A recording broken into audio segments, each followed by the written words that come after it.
আসসালামু আলাইকুম প্রিয় শিক্ষার্থীরা, বার্ষিক মূল্যায়ন ২০২৪, বিষয় ডিজিটাল প্রযুক্তি, শ্রেণী ষষ্ঠ।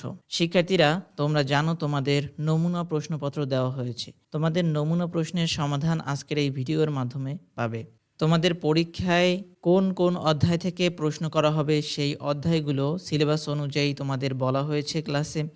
তবে এখানেও বলা হচ্ছে, দেখো, শিখন অভিজ্ঞতা নং ৩, ৪, ৫, ৬ এই চারটা অধ্যায় থেকে, এই চারটা অভিজ্ঞতার অধ্যায় থেকে প্রশ্নগুলো করা হবে।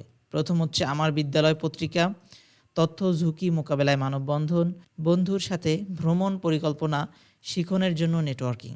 এই চারটি অধ্যায়ের মধ্যে তোমাদের পরীক্ষা হবে। এরপরে দেখো, এটা হচ্ছে শিক্ষণকালীন মূল্যায়ন প্রশ্নের ধারা ও মানব বন্টন। এখানে 30 মার্ক রয়েছে এবং তোমাদের নৈর্ব্যক্তিক প্রশ্ন, বহু নির্বাচনী প্রশ্ন, এক কথায় উত্তর, মোট মার্ক হবে 25। বহু নির্বাচনী প্রশ্নে থাকবে 15 এবং এক কথায় উত্তরে থাকবে 10, মোট 25। এবং তোমাদের সংক্ষিপ্ত 10টি থাকবে, 10টির উত্তর দিতে হবে, 10টার মার্ক হচ্ছে 20। এরপরে রচনামূলক প্রশ্ন দৃশ্যপটবিহীন 5টি থাকবে, তোমাকে 3টির উত্তর দিতে হবে, মোট মার্ক 15। এরপরে রচনামূলক প্রশ্ন থাকবে দৃশ্যপট নির্ভর, তোমাকে 60টি প্রশ্ন থাকবে, তার মধ্য থেকে 5টির উত্তর দিতে হবে, টোটাল মার্ক 40। এরকমের তোমার 100 মার্কের উত্তর দিতে হবে। এখন দেখো, প্রথমে ক বিভাগ, নৈর্ব্যক্তিক অংশ, বহু নির্বাচনী প্রশ্ন ও এক কথায় উত্তর।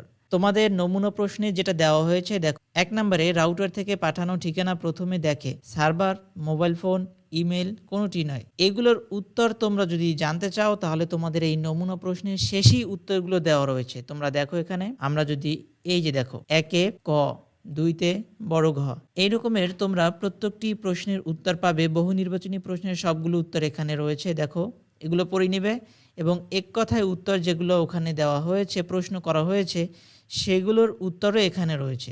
এই যে 16তে অনুমতি প্রয়োজন, 17তে স্বত্বাধিকারী, 18তে ব্যক্তিগত তথ্য। তাহলে তোমরা তোমাদের বহু নির্বাচনী প্রশ্ন এবং এক কথায় উত্তর এর সমাধান তোমরা এখানেই পাচ্ছ। খ বিভাগ, সংক্ষিপ্ত প্রশ্ন ও উত্তর। কপিরাইট ও পেটেন্টের মধ্যে পার্থক্য কী? বুদ্ধিবৃত্তিক সম্পদ কাকে বলে? একটি উদাহরণ দাও। এইগুলোর উত্তর কিন্তু এখানে দেওয়া নাই। তোমরা এই ভিডিওতে এই সকল প্রশ্নের উত্তরগুলো পাবে। তো চলো আমরা এইগুলোর উত্তর দেখি। প্রথমেই দেখো, কপিরাইট ও পেটেন্টের মধ্যে পার্থক্য কী? কপিরাইট ও পেটেন্ট উভয়ই হলো বুদ্ধিবৃত্তিক সম্পর্কে সুরক্ষিত করার উপায়, তবে এদের মাঝে পার্থক্য রয়েছে। কপিরাইট হলো যিনি তৈরি করেছেন তিনি ছাড়া ওই বিষয়ে বস্তুটি কপি করার অধিকার আর কারো নেই। অপরদিকে পেটেন্টের ক্ষেত্রে যিনি তৈরি করেছেন তিনি ছাড়াও ওই জিনিসটি অন্যরাও ব্যবহার করতে পারবে, তবে সেক্ষেত্রে যিনি তৈরি করেছেন তার নাম ব্যবহার করতে হবে এবং তাকে অর্থ প্রদান করতে হবে। তো শিক্ষার্থীরা, এটাই হচ্ছে কপিরাইট ও পেটেন্টের মধ্যে পার্থক্য। এরপরে দেখো, বুদ্ধিবৃত্তিক সম্পদ কাকে বলে? একটি উদাহরণ দাও। মানুষ তার চিন্তা, দক্ষতা ও সৃজনশীলতা দিয়ে যখন কোনো সম্পদ তৈরি করে এবং তা সমাজ ও সমাজের মানুষের উপকারের জন্য কোথাও প্রকাশ করে, সেটাকেই বুদ্ধিবৃত্তিক সম্পদ বলে। উদাহরণস্বরূপ বলা যায় এর বুদ্ধিবৃত্তিক সম্পদ। একটি গল্প তার লেখকের বুদ্ধিবৃত্তিক সম্পদ। 3 নম্বর প্রশ্ন, অপটিক্যাল ফাইবার কি? একটি বৈশিষ্ট্য লিখো। উত্তর হচ্ছে, অপটিক্যাল ফাইবার হলো এক ধরনের কাচের তৈরি তার, যেটি দিয়ে আলোর গতিতে তথ্য বিনিময় করা হয়। অপটিক্যাল ফাইবারের একটি বৈশিষ্ট্য, আলোক সংকেত বাইরে ছড়িয়ে পড়ে না, বলে এতে অপচয় নেই বললেই চলে। অপচয় না থাকার কারণে এর মাঝে দিয়ে সিগন্যাল বেশি দূরত্ব অতিক্রম করতে পারে। 4 নম্বরে কৃত্রিম উপগ্রহের 2টি কাজ লিখো। উত্তর, যোগাযোগ ব্যবস্থা কৃত্রিম উপগ্রহ ব্যবহৃত হয় যা টেলিভিশন, রেডিও, ইন্টারনেট ব্যবস্থায় ডাটা প্রেরণ ও গ্রহণ করতে সহায়তা করে। 2, কৃত্রিম উপগ্রহ আবহাওয়ার পরিবর্তন পর্যবেক্ষণে ব্যবহৃত হয়। সার্ভার কি? যে সার্ভ করে তাকেই সার্ভার বলা হয়, অর্থাৎ যিনি সাহায্য করে বা সহায়তা করে তাই সার্ভার।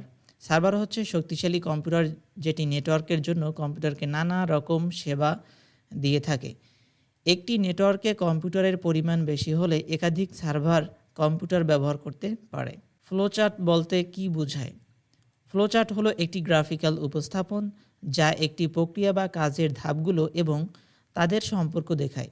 এটি সাধারণত বিভিন্ন আকারের বাক্স এবং তীর ব্যবহার করে তৈরি করা হয়, যেখানে প্রতিটি বাক্স একটি নির্দিষ্ট পদক্ষেপ বা সিদ্ধান্ত নির্দেশ করে। ফ্লোচার্ট সমস্যা সমাধান, কাজের প্রক্রিয়া বোঝা বা একটি প্রকল্পের ধাপগুলো সংগঠিত করার জন্য খুবই কার্যকর।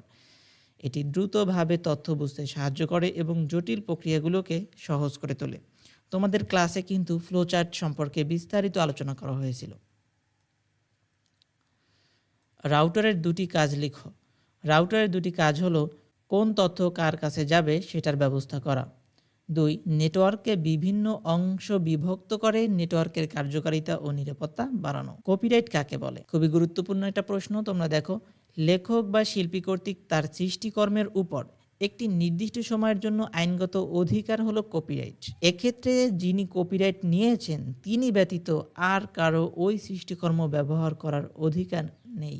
10 নম্বরে তথ্য আদান প্রদানের দুটি ডিজিটাল প্ল্যাটফর্মের নাম লিখো। ইমেল এবং সোশ্যাল মিডিয়া। তাহলে শিক্ষার্থীরা তোমরা সংক্ষিপ্ত প্রশ্নের উত্তরগুলো পেয়ে যাচ্ছ। তোমরা এইগুলো বাসায় বসে পড়বে, এখান থেকেও প্রশ্ন আসতে পারে।